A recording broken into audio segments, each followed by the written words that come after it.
About time to get started. The Audit Subcommittee meeting of the Texas Animal Health Commission is called to order. The time is 8:02.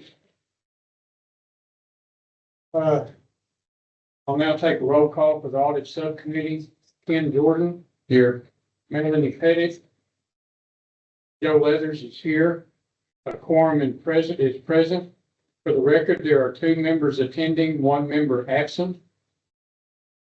The first item of business on the agenda is the approval of the February 25th, 2025 committee meeting minutes. Do I have a motion to approve these minutes? Mr. Chairman, I move that we approve the February 25th, 2025 meeting minutes as discussed. Now I second it. Is there any discussion? All in favor, say aye. Aye.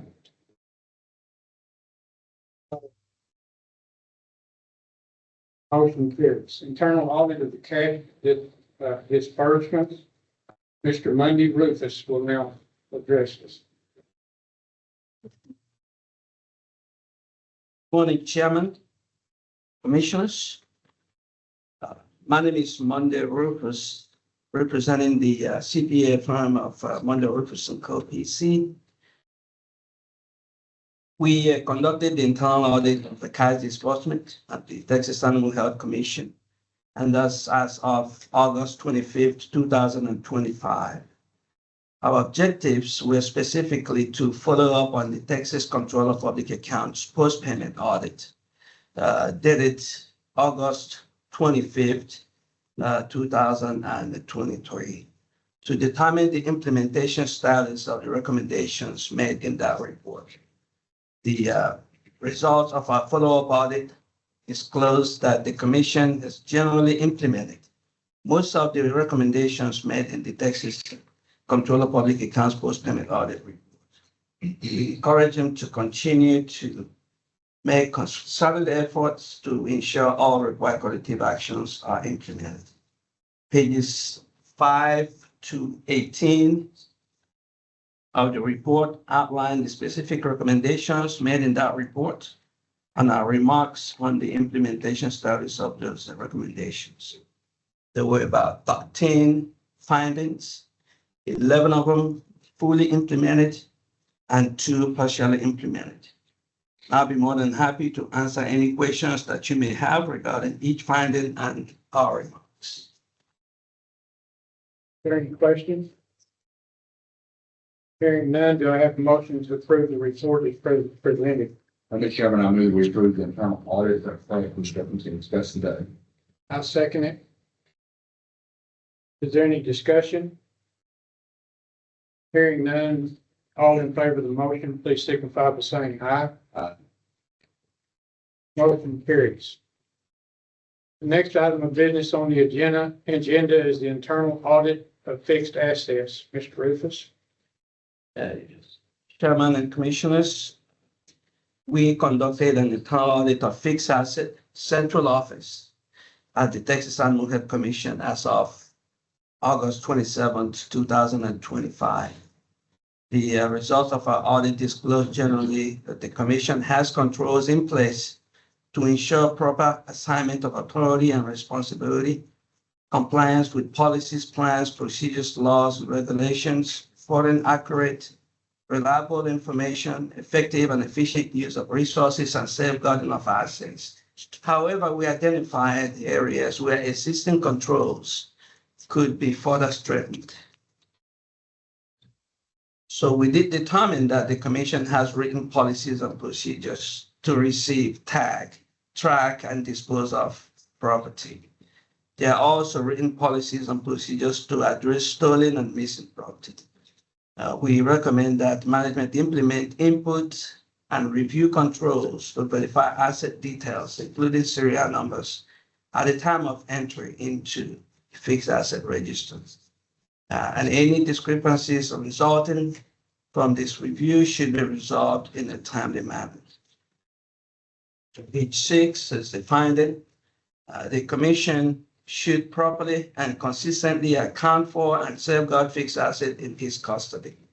The Office of Controller of State of Texas has established the state property accounting process that provides guidelines for state agencies to account for capitalized and controlled assets. In addition, the commission has written policies and procedures for managing fixed assets. We noted that the commission follows the SPA to ensure that assigned property is properly tagged, disposed, accounted, and recorded. They conduct annual inventory. There's also periodic reconciliation between the SPA and the CAPS. We did obtain a sample of 25 items out of a population of 812 to verify that each item is in use, not obsolete, properly secured, tagged, and at the proper location. We noted that 3 of those items did not have matching serial numbers added into the system. And the reason for that was because management inputs and review controls have not been properly designed and implemented to ensure consistent data accuracy. So as a result of these discrepancies, there is a risk that fixed asset may not be properly accounted for on a consistent basis. And additionally, this increases the risk that a missing item may not be adequately identified in a timely manner to ensure fixed assets are updated and properly accounted for. So we do recommend that management implement input and review controls to verify fixed asset details, including serial numbers at the time of entry into fixed asset register. Any discrepancies resulting from this review should be resolved in a timely manner. I'll be more than happy to answer any questions that you may have. Is there any questions for Rufus? Do I have a motion to approve the report as presented? Mr. Chairman, I move we approve the internal audit of fixed assets as discussed today. Do I have a second? Is there any discussion? Hearing none, all in favor, please signify by saying aye. Any opposed? Motion carries. Next item of business on the agenda is a follow-up on prior internal audit recommendations. Mr. Rufus? Yes, Chairman and Commissioners, we did review the status of internal audit recommendations in 2 audits. One of them was the program records management. The original audit was dated August 31st, 2021. And the next one is internal audit of legal and compliance processes. That audit is dated October 25th, 2023. Pages 6 to 8 outline our prior recommendations related to program records management and legal and compliance.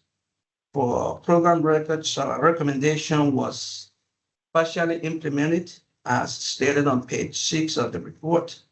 And for legal and compliance, our recommendation was fully implemented. So I'll be more than happy to answer any questions that you may have related to any of those reports. Is there any questions? Hearing none, do I have a motion to approve the report as presented? Mr. Chairman, I move that we approve the internal audit of program records and legal and compliance process for all reports as discussed today. Second, is there any discussion? Hearing none, all in favor of the motion, please signify by saying aye. Aye. Motion carries. Next item of business on the agenda is the fiscal year of 2025 internal audit report by Mr. Rufus. Yes, sir. Chairman and Commissioners, the fiscal year 2025 internal audit annual report is required by Texas Government Code Section 2102.015. The report outlines a summary of audits completed during the fiscal year and other specific things as stated in the report, including the audit plan for next year. It requires information on that, fraud and abuse, it requires that, quality assurance, it requires all that. That information is included here in the annual report. That's supposed to be submitted to the governor's office, the LBB, and the state auditor's office. So, be more than happy to answer any questions that you may have related to the annual report. Are there any questions for Mr. Rufus? Hearing none, do I have a motion to approve the report? Mr. Chairman, I move that we approve the internal audit report for year 2025 as discussed today. Second. Is there any discussion? Hearing none, all in favor of that motion, please signify by saying aye. Aye. Motion carries. Agenda item 8 is risk assessment and internal audit plan. If you don't mind permission, before he comes on, I'd like to say on behalf of Monday Roofers and Company PC, I'd like to say that I highly appreciated the opportunity that our firm was given for many years, serving as internal auditor for the agency. It's not uncommon for agencies to change auditors periodically. Again, I'd like to say that I am elated for the opportunity to serve as the agency's internal auditor for several years. Thank you so much for the. We would like to take the opportunity to thank you as well. Yeah. Mr. Graves. Good morning. So I do have a presentation as the new internal auditor. The internal audit standards under the Texas Internal Audit Act require us to follow the Institute of Internal Auditors global accounting standards. And part of that is to conduct a risk-based audit plan. And the basis for that is our risk assessment. So this is, I wanted to give you a quick overview of how we do it. It's a little bit different than other folks do. There's a lot of ways to do a risk assessment. I'm saying anything done previous was wrong. This is just how we've chosen to implement this standard and give you a basis for the internal audit plan that we have to present to you for this fiscal year. So. Could I interrupt you? Can you turn his sound up just a little?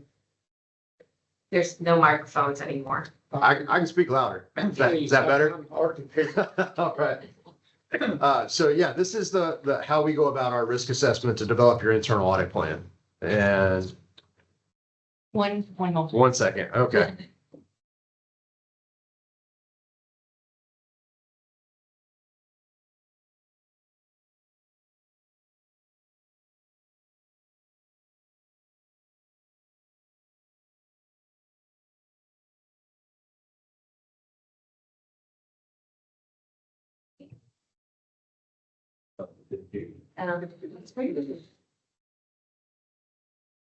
Thank you. All right. So, thank you. So I'll give you a risk assessment overview. We'll talk about what the results of that were, and show you on a nice, pretty heat map what it looks like. And then we've developed a 4-year audit plan. All we're asking for today is the approval of the fiscal year 2026 plan. But we wanted to show you what we've strategically laid out over a number of years. That can change from a year-to-year basis, and I'll talk about that when we get to that point.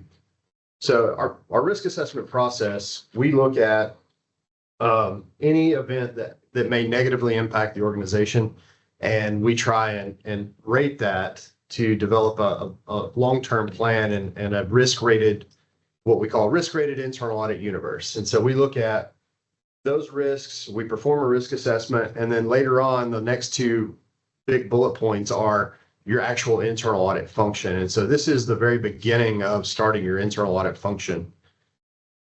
We look at all the different types of risks in sort of this funnel shape of external requirements, internal requirements. The next layer is what activities does the agency do just because it exists and has its mission.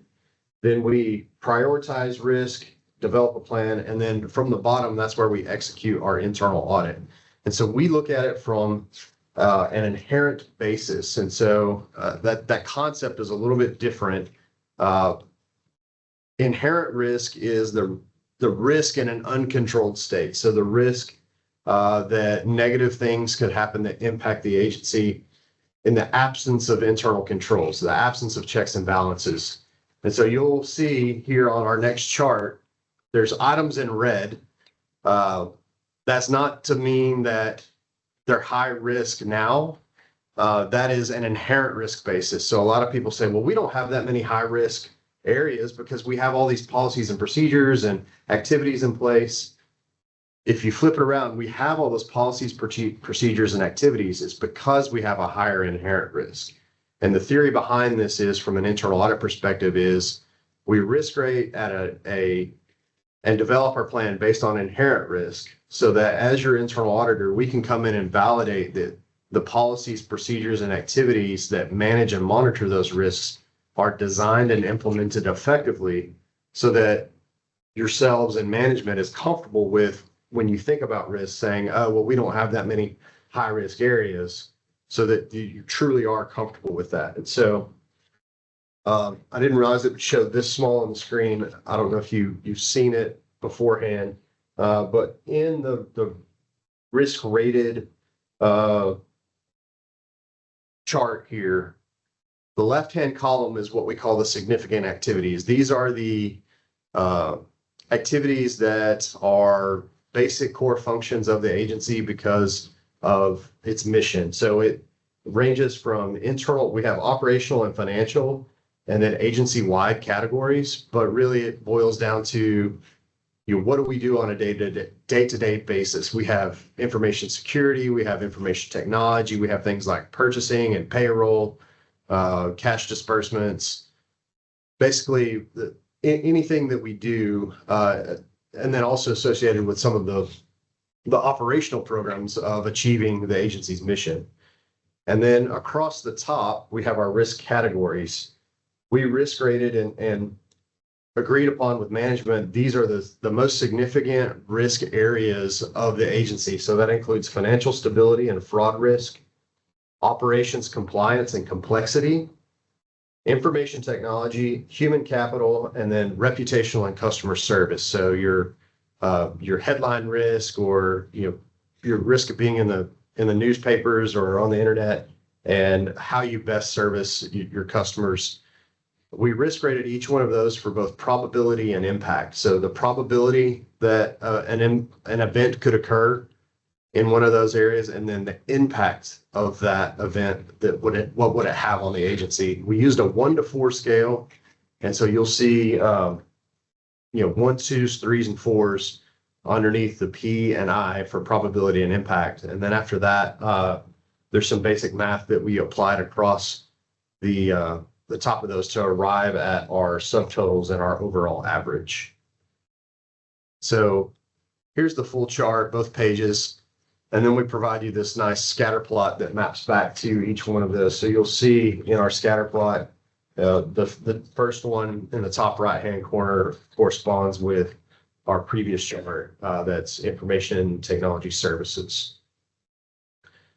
So what do we do with this? We took these charts that we had on the first page, and then we mapped the agency's internal audit history and other audit activities. So what have we done over the last 4 or 5 years from an internal audit perspective? And are there other agencies like the state auditor's office, like the comptroller's office, that come in and perform other audits? And we mapped those across each one of those activities and laid them out from where they occurred, and said, where have we spent internal audit activity, and where could we spend, and where's the best place to expend those resources from an internal audit perspective? And we've developed a 4-year plan. The first year, we are recommending that we do an internal audit over the procurement cycle. That's the first place that money, it sets up the first outflow of money out of the organization, is your procurement cycle. The disbursements phase actually is what sends the money outside, but procurement allows that to happen from the very beginning. And so there's also an annual disclosure in the annual audit report that Mr. Rufus just presented, that you have to disclose any activities that internal audit's done to manage the procurement, manage and monitor procurement. So this would also satisfy that disclosure. Then we'll also perform follow-ups on any open internal audit findings that are from his internal audits. We'll follow up on those findings. So that's a mark of any mature internal audit program, is to for internal audit to follow up on open items. And so that will be the internal audit plan for this year, along with our annual reporting requirements.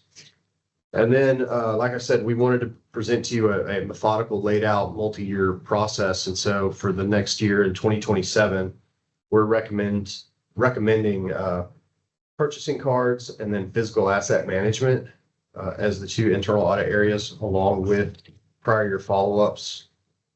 And then in 2028, to perform an audit over information technology services and then personnel training with follow-ups. And then in 2029, disaster recovery and business continuity, along with animal disease response and prior follow-ups. And so for fiscal years 27, 28, 29, we will refresh our risk assessment. We'll go back, we'll look at it, and back to the first couple pages, and we will relook at these risk ratings and say, do these still hold true? Because a risk assessment is like a Polaroid. It's a point in time assessment. So we will reassess every year and look at the plans that we have for 27, 28, and 29, and say, are these still the risks that we need to monitor in this year? And we will bring that back to you every year for approval before we commence into the internal audit activity. So the first year, all we're asking for this year is the 2026 plan for you to approve. But we also wanted to present to you 27, 28, and 29 so that you have a long-term vision for what we at today think we'll cover in those years. So with that, that is the internal audit plan that we have developed for fiscal year 2026. I just wanted to share a little bit with you about how we got there and the process we used to develop that. So pause for any questions. Your purchasing cards a little bit more, just your recommendations, your purchasing cards. You're looking to implement Can you say that again? your purchasing cards. Are you looking at kind of changing the process or just? No, we look at how the agency has rolled out and monitors the P card usage. So the state of Texas has a P card contract with a large bank. I think they just changed it this last year. And so there is a state of Texas P card program. And so we would look at how the Animal Health Commission has that established. We'd look at things like purchasing limits and how they use and monitor those cards. And the P cards would also include travel cards. So that's purchasing cards, travel cards, and fleet cards all in one. And so we'd look at that program and how it's laid out, not to change it. There's also a report that gets issued every year by the comptroller of the P card program has a rebate function within it. And they publish a report every year about how agencies utilize that rebate and whether it's maximized or whether they didn't use it at all and forewent rebate money. And so we'll look at how the commission complies with some of those reporting requirements so that we at least get the standard rebate so that we're not on the naughty list of part of that report. Clarify for me, this is probably, I'm gonna show my ignorance here. When you say purchase card, is that a physical card or is it a digital? How's that work? Quite often they're physical cards, especially when we talk about travel and fleet cards. Those are for people to have, to fleet cards to purchase fuel or to, pay for travel expenses. Sometimes they are virtual cards. They can be that, but for the most part, they are physical cards that are issued. And given the remote nature of the workforce of the commission with people all over the state, some agencies, most everybody's in Austin. That program's easy to administer because they're all local. Given that we have a lot of travel and a lot of distributed personnel across the state, it'll be. I think this agency has more cards extended to employees than others do. I had one question, and you may have already covered this, but you said there's one open finding for fixed assets that you would review in your internal audit. Can you speak a little bit more about that? You perhaps already have. In the second row there, under the risk, the second row of risk, the last bullet, number 3, you say that there's a potential open finding for fixed assets.